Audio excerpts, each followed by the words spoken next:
Okay, let's spend a few minutes talking about the partner. And if the wife of Bath is one of the most attractive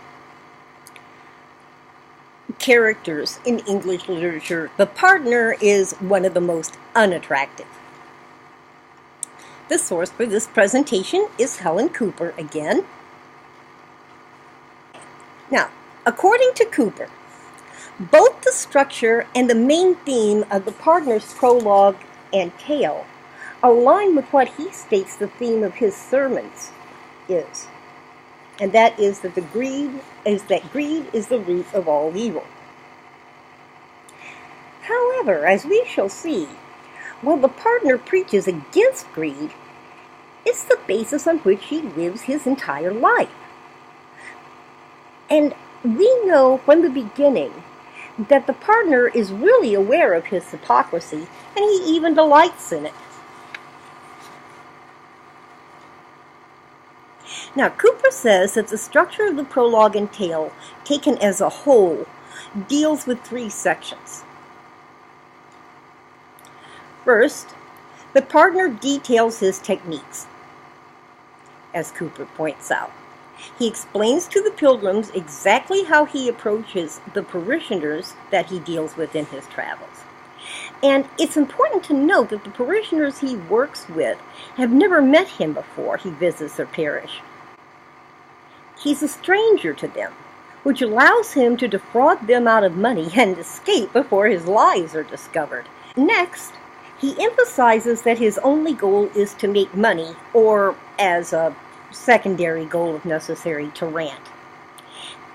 While he acknowledges that his listeners might learn a moral tale from his sermon, he states that he doesn't care whether they do or not. He has zero interest in these people or in their eternal souls. All he cares about is making money. And working as a partner provides him easy, dependable access to cash without having to work very hard. That's all he cares about, and any benefit that his audience gains from their interactions with him is purely coincidental in his mind. And finally, he shows how that greed is his way of life and how that relates to the process of storytelling.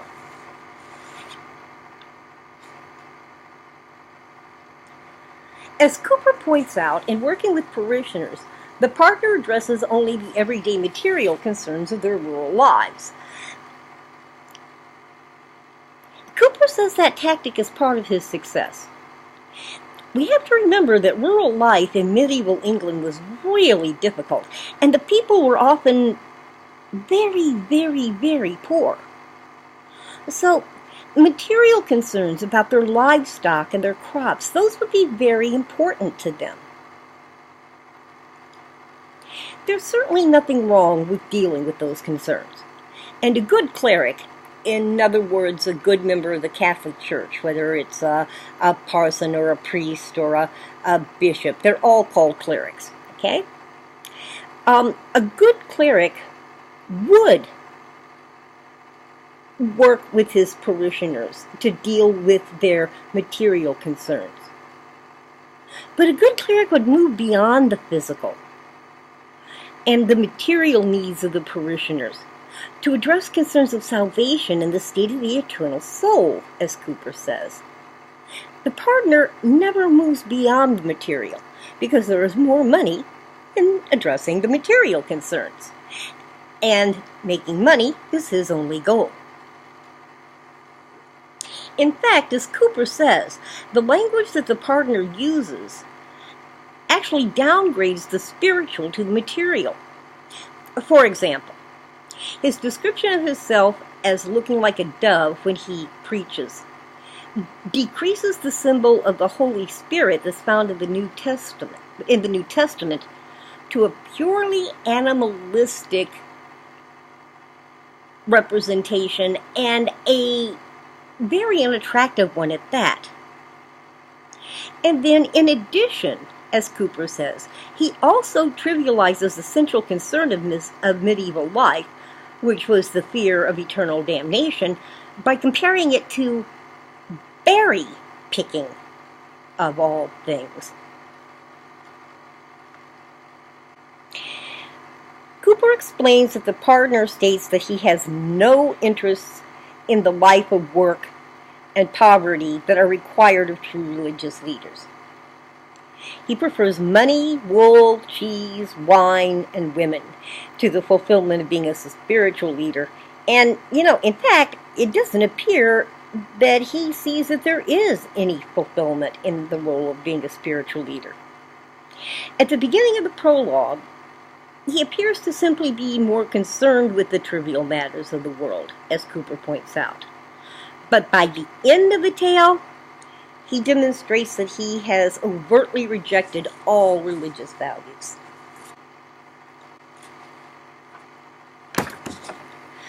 As Cooper points out, the partner has a high regard for the value of storytelling, and that's part of his skill as a preacher. Medieval handbooks on preaching usually maintain that people love legends, and those handbooks applied numerous legends that priests could use in their sermons. As we discussed when we talked about the life of Bath, stories that are used to provide examples of points, and particularly in religious sermons and presentations, were called exemplars. The tale of the three revelers that seek death is an exemplar that demonstrates the dangers of greed. The trio starts out, of course, to find and kill death, but they're deterred from their goal when they find the gold.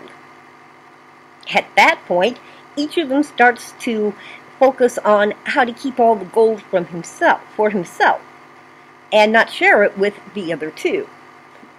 Ironically, the trio does end up finding death by dying.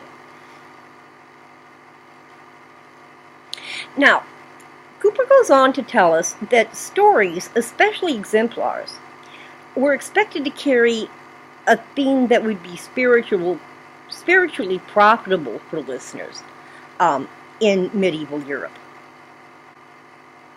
And the partner does state that there might be some spiritual profit in his tale, because even though he's amoral, he can tell a moral tale as good as anyone else can. But the spiritual profitability, indeed any profitability, that his tale holds for his listeners is of absolutely no interest to the partner. Oh, he's very concerned with profitability, all right, but only in terms of financial responsibility, financial profitability to him.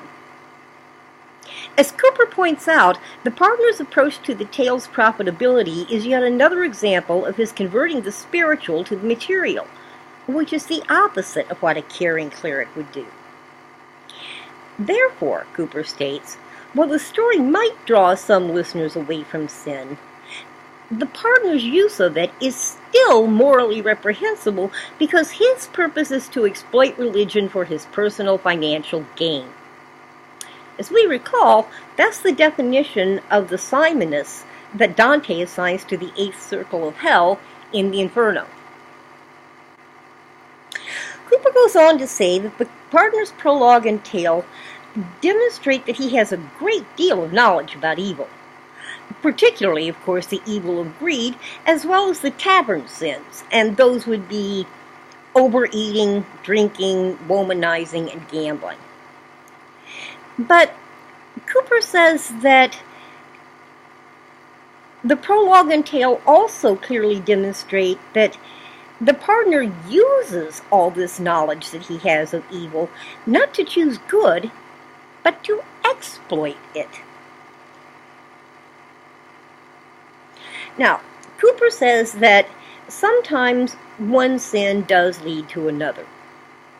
But when that happens, and sin is pictured as feeding on sin, it's usually in an agony of despair. But the partner is not despairing. His depiction of sin feeding on sin, not at all. As a matter of fact, he's really self-congratulatory about the whole thing. He admits to knowing that what he does is immoral and sinful. But instead of showing remorse, he's proud that he's so successful at sinning and earning a profit from it.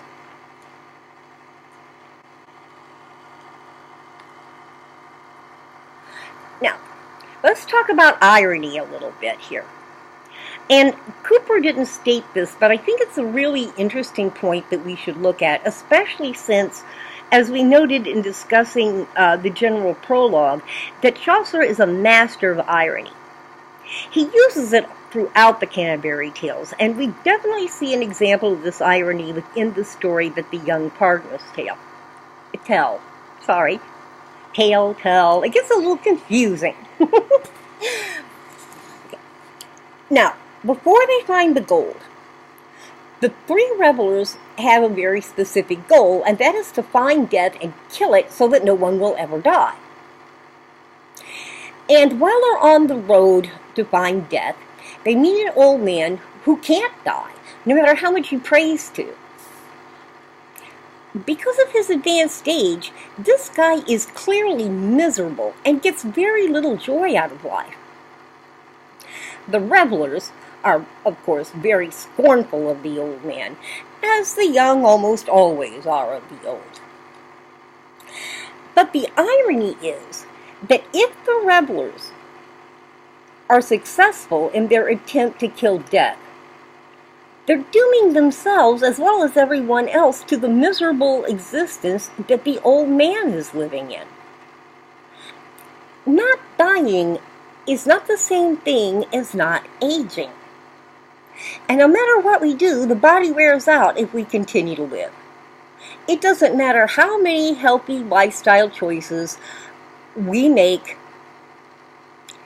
it's not going to stop the natural deterioration of the physical body if we live long enough. The simple truth is that people age. All people age. You will age too. And yeah, healthy choices can delay how soon we experience the effects of aging, granted. But if we live long enough, the body will eventually wear out, and we'll lose our ability to cope with life, much less enjoy it. Now, since the revelers want to do away with death entirely, they're basically extending old age for centuries. They're not going to be adding to the end of life hundreds of years during which they'll be eternally 20 years old. They're adding hundreds of years during which they will be old, sick, and yearning for death. Okay. The partner describes how he manipulates people. And it sounds that in dealing with parishioners, he's successful at it. But the partner gets confused at the end of the tale. And an interesting point about the prologue, about the partner's prologue and tale, is that the partner fails so abysmally at doing what Chaucer does so well, and that's handling multiple layers of narrative. Now, the partner demonstrates in his prologue that he's fully aware that he is explaining to the pilgrims what he does when he visits parishioners and preaches. He's very forthcoming about his interests and goals, as clearly he wouldn't be if he were addressing the actual parishioners that he was trying to get money out of. But as he relates the exemplar that he uses when he preaches and addresses parishioners, and that would be the story of the young revelers, he gets so caught up in the act that he forgets his context. He forgets whom he is addressing and in what situation. And we know that because he attempts to sell the pilgrims all the junk that he's already told was garbage. And he tries to sell it just as if he were addressing parishioners, in spite of the fact that he's talking to people that he's already admitted to that what he's selling is worthless. He's only dealing with 2 layers of narrative there. And even at that simple task, he forgets who his audience is and his purpose for telling the tale. he gets confused, and if the Pilgrims didn't know him so well, his audience would have gotten confused too. Now Chaucer, on the other hand, never makes that mistake. If we look at the Pardoner's prologue and tale, we see that what we're actually working with are 4 separate narrative layers. First of all, there's the story that the 3 revelers tell about, or of the 3 revelers searching for death. That's a story in and of itself. But that story is actually inside another story about a pardoner, and a pardoner telling a group of pilgrims how he does his work. Now, if we think back to the general prologue, we also realize that the story of the pardoner is being reported by Chaucer, but not Chaucer the author. It's being reported by the Chaucer that is a character that is traveling with the pilgrims. Because remember, Chaucer's very careful to set himself up as a fictional character, so that he can say that if any of these tales are offended, or if you find anything offensive in this, gee, I'm sorry, I'm just reporting what they said, and that's what a good reporter of an incident does, and I'm sorry it's offensive. You can skip the offensive parts if you want to. Now, the person that said that is a work of fiction, because Chaucer, who is the author of the Canterbury Tales, obviously is responsible for everything in them. Okay? So when we read the story of the revelers, we are reading a story within a story within a story. That's 3 layers of fiction that we're navigating through.